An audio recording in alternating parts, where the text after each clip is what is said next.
নমস্কার। আজকে শুক্রদেবের রাশি পরিবর্তন নিয়ে বলবো। শুক্রদেব রাশি পরিবর্তন করছে ডিসেম্বরের 20 তারিখে।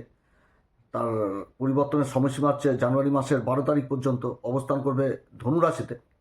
তো ধনু রাশি হচ্ছে দেবগুরু বৃহস্পতির রাশি, আর মীন রাশিও দেবগুরু বৃহস্পতির রাশি, কেন্দ্রে অবস্থান করবে। মীন রাশির ক্ষেত্রে তো শুক্র কারক না, শুক্র মীন রাশিতেই উচ্চ হয়। মীন রাশির তৃতীয় ঘর যেটা বৃষ রাশি সাধারণ রাশি, এবং অষ্টম ঘর যেটা হচ্ছে মূল ত্রিকোণ রাশি তুলা রাশি, এই দুটি ঘরের অধিপতি শুক্র এতদিন ভাগ্যের ঘরে লক্ষ্মীনারায়ণ যোগ করেছিল, এবার কর্মের ঘরে অবস্থান করবে। তো শুক্রের এই পরিবর্তন মীন রাশির ক্ষেত্রে কীরকম প্রভাব নিয়ে আসবে, কোন দিক থেকে লাভবান, কোন দিক থেকে বিশেষ সাবধান, কোন বিশেষ উপাচার এই সময়কালে করবে, এগুলো সমস্ত কিছু আজকের ভিডিওতে তুলে ধরবো। তো এই পরিবর্তনটাও কিন্তু একটা ভালো টুইস্ট হচ্ছে এই মীন রাশির ক্ষেত্রে, কারণ শুক্র যে মুহূর্তে রাশি পরিবর্তন করবে অলরেডি কিন্তু দুটি গ্রহ রয়েছে কর্মের ঘরে। কর্মের ঘরটা হচ্ছে ধনু রাশি, কেন্দ্রে অবস্থান।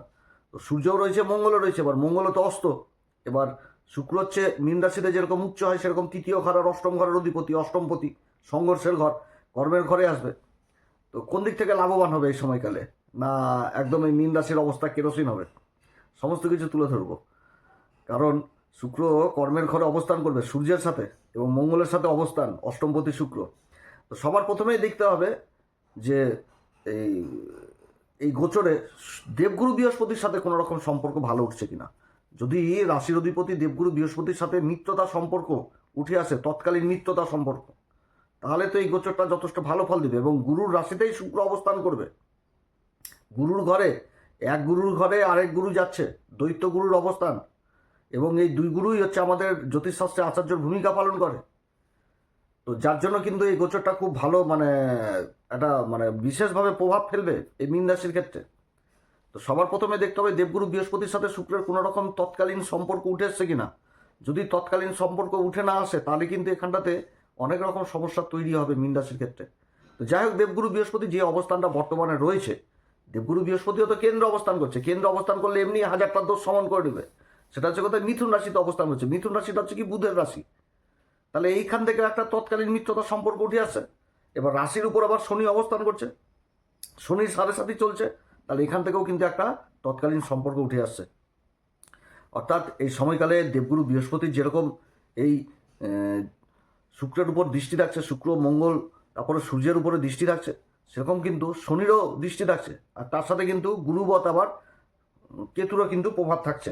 কারণ কেতু কিন্তু ষষ্ঠ ঘরে অবস্থান করছে, গুরুবত দৃষ্টি পাচ্ছে কেতু। অর্থাৎ এই কর্মের ঘরটা সম্পূর্ণভাবে মীন রাশির একেবারে অ্যাক্টিভ হতে যাচ্ছে। এবং এর পরবর্তীতে যে পরিবর্তনটা হবে, বুধের পরিবর্তন, 28 তারিখে কিন্তু বুধও রাশি পরিবর্তন করে এই কর্মের ঘরে প্রবেশ করে যাবে। তখনও কিন্তু একটা ভালো প্রভাব এই সময়কালে পড়তে যাচ্ছে এই মীন রাশির উপর। কারণ কর্মের ঘরটাতেই সমস্ত গ্রহের প্রভাব থেকে যাবে এই মীন রাশির ক্ষেত্রে। একে তো চতুর্গ্রহী যোগ, তারপর দেবগুরু বৃহস্পতির প্রভাব, তারপর হচ্ছে শনির প্রভাব, তারপর হচ্ছে এদিকে হচ্ছে কেতুর প্রভাব। এবং এই যে পরিবর্তনটা হচ্ছে, এই পরিবর্তনের শুক্রের সাথে দেবগুরু বৃহস্পতি যেরকম একটা সমসপ্তম যোগ তৈরি হয়েছে, সেরকম কিন্তু দেবগুরু বৃহস্পতি যেরকম শুক্রকে দেখছে, সেরকম দেবগুরু বৃহস্পতির শুভ পঞ্চম দৃষ্টি পড়ছে সেই শুক্রের মূল ত্রিকোণ রাশি হচ্ছে তুলা রাশিতে পড়ছে, যেটা হচ্ছে অষ্টম ঘর। অর্থাৎ এই সময়কালে বিশেষভাবে উন্নতির যোগ থাকছে এই এই মীন রাশির ক্ষেত্রে। এবার শুক্র যে নক্ষত্রগুলো পাচ্ছে, তার তো প্রভাব অবশ্যই দিবে।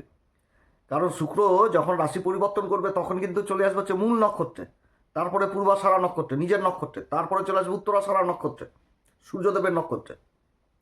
তো মূল নক্ষত্রে যখন থাকবে, তখন কিন্তু তিনটি গ্রহ একসাথে অবস্থান করছে। এবং এই যে গোচরটা হচ্ছে, এই গোচরে কিন্তু সূর্য আর শুক্র প্রায় সমান সমান তালে চলবে, নক্ষত্রের দিক থেকেও এবং জ্যোতির দিক থেকেও।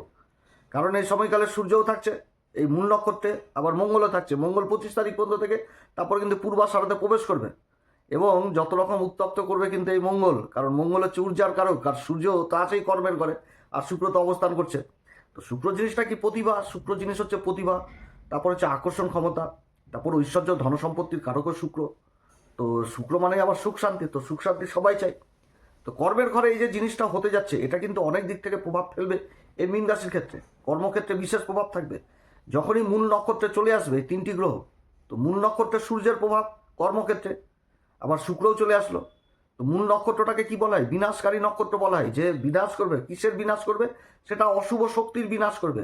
অর্থাৎ কর্মক্ষেত্রে যে এতদিন ধরে যে জঞ্জালগুলো জমেছিল, সেই জঞ্জালগুলো এখন পরিষ্কার পরিচ্ছন্ন হবে। যে ভালো কিছু হওয়ার আগে কিন্তু খারাপ যে যোগ, সেই জিনিসগুলো কিন্তু কাটে। তো সেই জিনিসটাই কিন্তু বুঝাচ্ছে। এবং যে জিনিসটা হবে একদম মানে ভিত থেকে তৈরি হবে। কারণ মূল কথাটার অর্থটাই হচ্ছে শিকড়। যে শিকড় একটা কিন্তু গাছকে ধরে আটকে রাখে, সেই গাছের আমরা ছায়া থেকে ফল থেকে সমস্ত কিছু ভোগ করি জীবনে। তো সেই জিনিসটাই হতে যাচ্ছে, এবং যেটা হবে সেটা কিন্তু খাঁটিভাবে হবে। মানে তার মধ্যে যেরকম প্রতিভা থাকবে, তার মধ্যে আকর্ষণ জিনিসটা থাকবে, সেটা থেকে সুখ শান্তি ঐশ্বর্য ধনসম্পত্তি সমস্ত কিছু কর্মক্ষেত্রে কিন্তু লাভ হবে এই মূল নক্ষত্রে থাকাকালীন। মূল নক্ষত্রে এতটা একটা পাওয়ারফুল নক্ষত্র, এটা ধূমাবতী মায়ের একটা বিশেষ আশীর্বাদ থাকে এই নক্ষত্রে। যেই নক্ষত্রে জাতক জাতিকারা যতই গভীরে পড়ুক, সেই গভীর থেকে কিন্তু আবার উঠে আসে। যেরকম একটি শিকড় একটি গাছকে আঁকড়ে ধরে উপরের দিকে রাখে, সেরকম কিন্তু যে একটা ভিত তৈরি হয়ে যাচ্ছে কর্মক্ষেত্রে, যে ভিতটাতে সম্পূর্ণভাবে সেই শক্তি জিনিসটা থাকছে কর্মক্ষেত্রে, এই মূল নক্ষত্রে সেই জিনিসটা কিন্তু উপলব্ধি করতে পারবে। এবং তার সাথে দেবগুরু বৃহস্পতির যে সমসপ্তম যোগ তৈরি হচ্ছে, শুক্রের সাথে দৃষ্টি থাকছে, আকস্মিকভাবে কিন্তু মানে কর্মক্ষেত্রে সেই পরিবর্তন জিনিসটা লক্ষ্য করা যাবে। যে অনেক কিছু ছাঁটাই হবে কর্মক্ষেত্রে, অনেক ভালো জিনিস রূপান্তর হবে, যে খারাপ জঞ্জালগুলো সেগুলো জিনিসও দূরে সরবে এই কর্মক্ষেত্রে।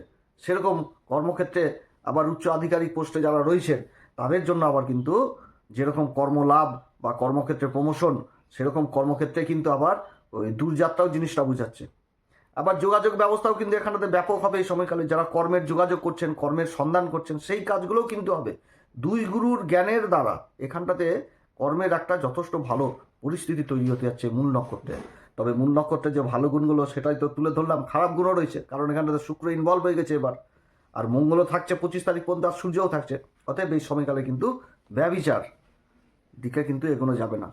যে একটা যেটা হয় শুক্র থাকলে, রাজার সাথে শুক্র রয়েছে, তার সাথে মঙ্গল, তো এইখানটাতে বিপরীত লিঙ্গের প্রতি বিশেষভাবে আকর্ষণ আসবে কর্মক্ষেত্রে।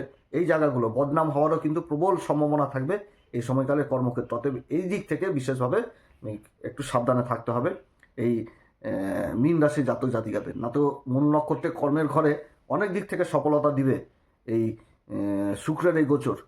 শুক্র মূল নক্ষত্রে থাকছে, আবার মূল নক্ষত্রের অধিপতিকে কেতু, কেতুও তো থাকছে আবার শুক্রের নক্ষত্র পূর্বা ফাল্গুনিতে, যেটা হচ্ছে একদম সেই ষষ্ঠ ঘর। তো ষষ্ঠ ঘরে যে কোনো কম্পিটিশন কর্মক্ষেত্রে সমস্ত কম্পিটিশন এগিয়ে থাকবে। বিদেশ সংক্রান্ত কাজগুলো যথেষ্ট ভালো হবে এই সময়কালে। ইম্পোর্ট এক্সপোর্ট এই সমস্ত কাজগুলো যথেষ্ট ভালো হবে। যারা ব্যবসা বাণিজ্য করছেন সেই কাজগুলো যথেষ্ট ভালো হবে এই সময়কালে।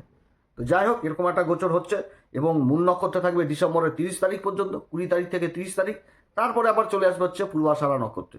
তো পূর্বাষাঢ়া নক্ষত্রে বা শুক্রেরই নক্ষত্র হয়ে গেল। অপরদিকে কিন্তু সূর্যেরও রাশি পরিবর্তন হয়ে যাবে, সূর্যও কিন্তু চলে আসবে পূর্বাষাঢ়া নক্ষত্রে।